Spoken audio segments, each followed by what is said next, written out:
রাজধানীর একটি হোটেলে দলের চেয়ারম্যান তারেক রহমানের নেতৃত্বে এই ইশতেহার ঘোষণা করতে যাচ্ছে দলটি, যেখানে প্রাধান্য দেওয়া হয়েছে নারী ও তারুণ্যের আকাঙ্ক্ষা ও জুলাই জাতীয় সনদের সমন্বয়কে। জুলাই জাতীয় সনদের সমন্বয়ে ইশতেহারের বিষয়বস্তু এরই মধ্যে চূড়ান্ত করা হয়েছে। প্রাধান্য পাচ্ছে দলের ৩১ দফা। এছাড়া থাকছে নির্বাচন কমিশনের স্বাধীনতা, মানবাধিকার সুরক্ষা, বাক স্বাধীনতা, স্বচ্ছ প্রশাসন ও জাতীয় অর্থনীতি পুনরুদ্ধারের মতো গুরুত্বপূর্ণ বিষয়। দেশ গড়ার ২৭ দফা পরিকল্পনা কর্মসূচিও হাতে নিয়েছে বিএনপি। এর মধ্যে শিক্ষা, স্বাস্থ্য, কর্মসংস্থান, ফ্যামিলি কার্ড সহ বেশ কিছু বিষয়ে প্রাধান্য পাচ্ছে। এর বাইরে সুশাসন, বিচার বিভাগের স্বাধীনতা, শাসন ব্যবস্থা পুনর্গঠন, প্রশাসনের বিকেন্দ্রীকরণ এবং দুর্নীতি বিরোধী কাঠামো শক্তিশালী করার বিষয় থাকছে। কিছুক্ষণের মধ্যে নির্বাচনী ইশতেহার ঘোষণা করতে যাচ্ছে বিএনপি। বেলা ৩:৩০টায় রাজধানীর সোনারগাঁও হোটেলে এই ইশতেহার ঘোষণা করবেন তারেক রহমান। এ ব্যাপারে আরও জানাতে সরাসরি যুক্ত হচ্ছেন সহকর্মী মনিরুল সোহাগ। এই মুহূর্তে সেখানকার পরিস্থিতি জানতে চাই, কারণ কিছুক্ষণের মধ্যে ইশতেহার ঘোষণা শুরু হবে। বিএনপির সব নেতাকর্মী কি উপস্থিত হয়েছেন?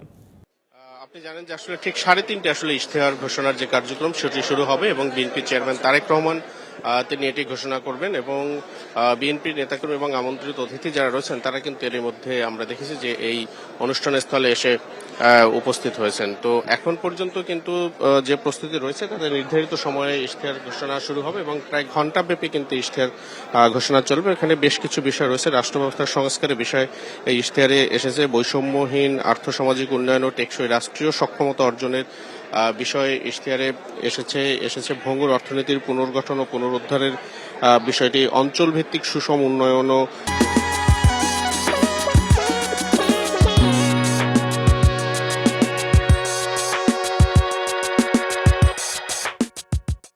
উন্নয়নের বিষয়টি কিন্তু এখানে এসেছে এবং ধর্ম, সমাজ, ক্রীড়া, সংস্কৃতি, সংগীত এইসব বিষয়গুলো কিন্তু এখানে এসেছে। এবং আমি যদি একটু বলি যে রাষ্ট্র ব্যবস্থা সংস্কারের মধ্যে গণতন্ত্র, মুক্তিযুদ্ধ ও জুলাই গণঅভ্যুত্থান, সাংবিধানিক সংস্কার, জাতি গঠন, সুশাসন এই বিষয়গুলো কিন্তু আমরা দেখেছি।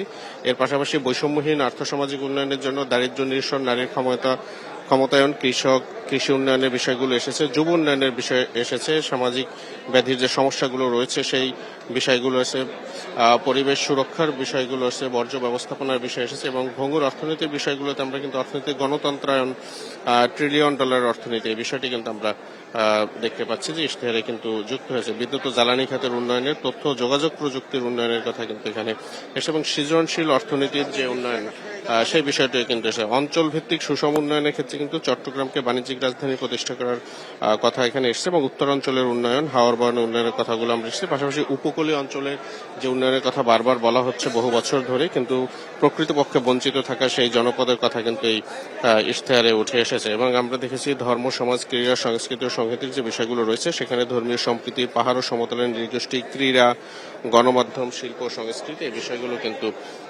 এসেছে। তবে এই ইশতেহারে কিন্তু বেশ কয়েকটি প্রতিশ্রুতির কথাও আমরা দেখতে পাচ্ছি। প্রান্তিক ও নিম্নআয়ের মানুষের পরিবারকে সুরক্ষা দিতে ফ্যামিলি কার্ডের যে বিষয়গুলো সেগুলো কিন্তু আমরা এখানে দেখেছি এবং সবকিছু মিলিয়ে কিন্তু বেলা ঠিক 3:30টার দিকে এই আয়োজন শুরু হওয়ার কথা এবং সেটি শুরু যখন হবে নিশ্চয়ই কিছুক্ষণের মধ্যে বিএনপি চেয়ারম্যান তারেক রহমান এখানে এসে উপস্থিত হবেন এবং তিনি উপস্থিত হলেই মূলত আসলে এই কার্যক্রমটি শুরু হবে। তো সব মিলিয়ে আসলে এখানের যে আয়োজন সেটি কিন্তু পুরোপুরি প্রস্তুত রয়েছে। নিরাপত্তা ব্যবস্থা থেকে শুরু করে অন্যান্য যে সকল কার্যক্রম সেটি কিন্তু আমরা দেখতে পেয়েছি। নিশ্চয়ই এই ইশতেহারের যে ঘোষণা সেটি শুরু হলেই আমরা দর্শকদের সরাসরি সেখানে নিয়ে আসবো। তো এই ছিল এই মুহূর্তের খবর।